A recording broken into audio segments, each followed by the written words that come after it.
नमस्ते प्यारे बच्चों, कैसे हो आप। आज हम हिंदी में एक स्टोरी पढ़ेंगे। क्या नाम है इसका? सिंह और कांटा चूहा। किसने लिखी है ये स्टोरी? जे.बी. शर्मा। और इसका चित्रांकन किसने किया है? आर्य प्रहराज। चलो इस स्टोरी में हम क्या पढ़ेंगे देखते हैं। कौन है ये काला काला दिखने वाला जिसपे छाया पड़ी है और बड़ी बड़ी पूंछ, बड़े बड़े दांतों वाला? यह है एक सिंह। एक घने जंगल में एक बहुत बड़ा और ताकतवर सिंह रहता था। वह उस जंगल का राजा था। है ना बच्चों, हमें तो पता है ना सिंह क्या रहता है? जंगल का राजा, शेर बोलते। वहां के सारे जानवर आदर के साथ सिंह के सामने सिर झुकाते थे।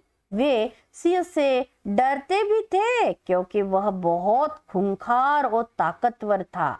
वैसे सिंह एक अच्छा राजा था जो वहां के जानवरों को प्यार करता था, लेकिन वह अपने इरादों का पक्का था।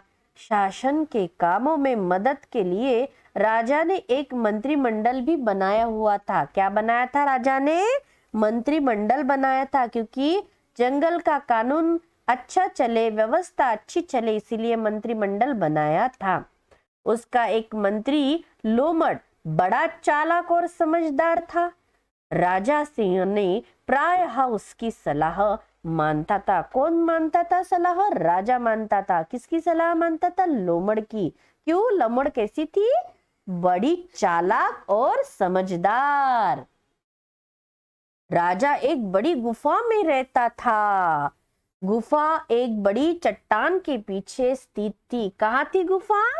चट्टान के पीछे स्थित थी और पेड़ पौधों से घिरी हुई थी ताकि शिकारी उसे न देख सके।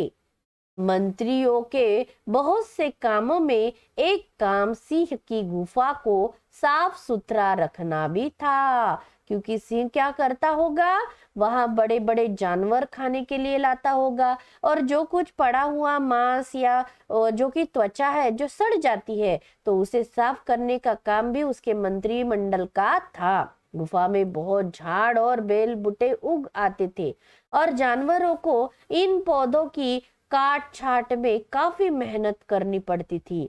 लोमड़ ने इस काम के लिए कई काटा चूहों का लगा रखा था। क्या किसे लगा रखा था इस काम के लिए? काटा चूहों को। काटा चूहा यानी ये चूहों की प्रजाति है, लेकिन इसके जो शरीर पे क्या है, जो बड़े बड़े बाल दिख रहे हैं ना, वो कांटे जैसे रहते, इसीलिए इसे कांटा चूहा बोलते हैं।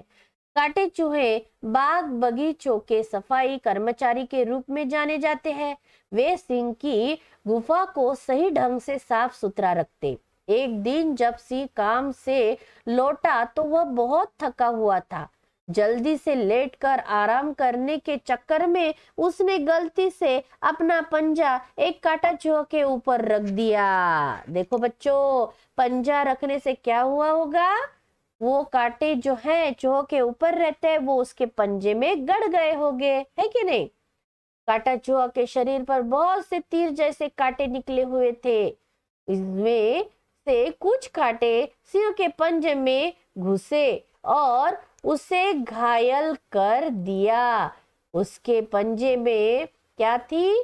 तेज दर्द होने लगा। किसके पंजे में दर्द होने लगा? शेर के यानी सिंह के पंजे में दर्द दर्द होने लगा। देखो बच्चों, देखा है ना इसका पैर क्या है? यहाँ पे कांटे लगे हुए। सिंह को बहुत गुस्सा आया। सिंह ने नीचे देखा तो उसे कांटे से भरे शरीर वाले कुछ भद्दे जानवर रेंगते हुए दिखाई दिए। यह देखकर सिंह के गुस्से की सीमा नहीं रही। गुस्से की सीमा न रहना यानी बहुत गुस्सा करना। तुम कौन हो बेवकूफो, और मेरी इस गुफा में क्या कर रहे हो? सिंह ढाड़ा। राजन, हमें इसका बहुत दुख है। हम काटा चूहा जानवर है जो आपकी गुफा को साफ सुथरा रखते हैं। काटा चूहा ने रोते हुए जवाब दिया, जो अभी अभी मौत से बचा था। तुम यहाँ आए कैसे? अगर तुम्हें अपनी जिंदगी प्यारी है तो मेरे जंगल से फौरन दफा हो जाओ।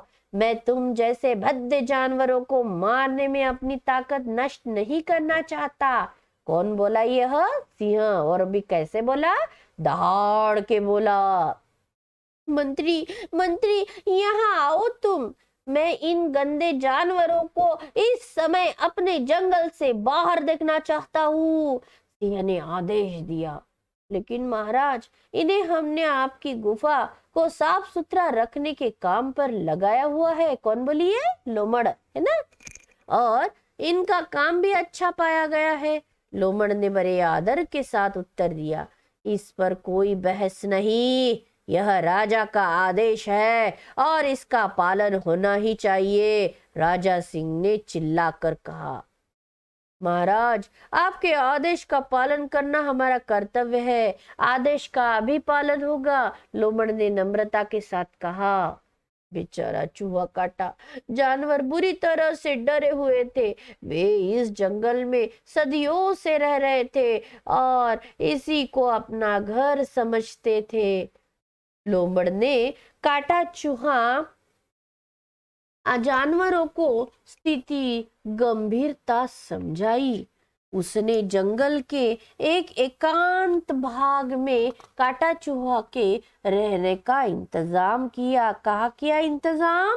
काटा चूहा का जंगल के एकांत भाग में किया। उचित समय आने पर उन्हें न्याय दिलाने का वचन दिया। समय बीतने लगा।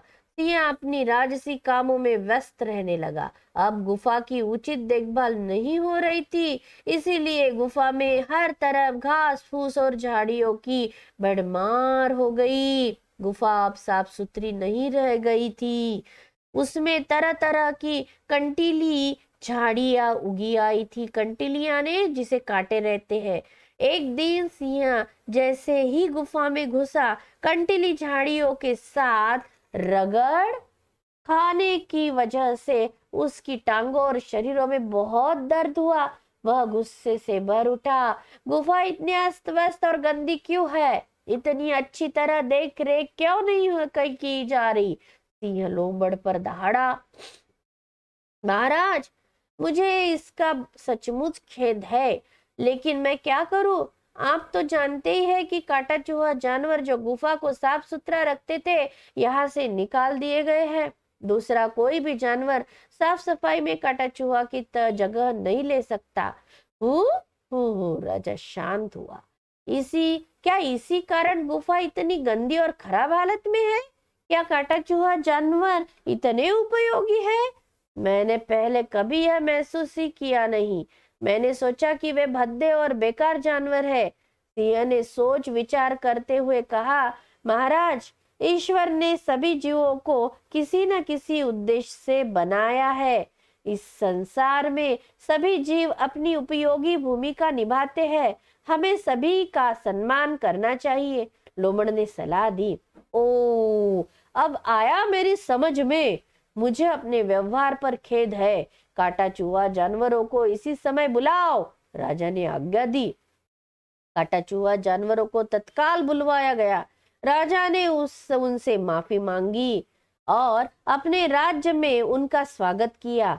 अपने काम पर लौटकर काटा चूहा जानवर बहुत खुश हुए। क्या हुए? वो बहुत खुश हुए।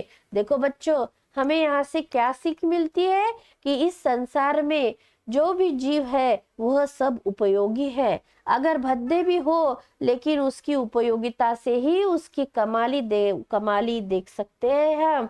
उसकी उपयोगिता से ही उसके कार्य का हिसाब लगा सकते हैं। इसलिए बच्चों, किसी को भी कमजोर या नीचा नहीं समझना चाहिए। ध्यान में आया सबको? चलो मिलते अगली कथा में हम।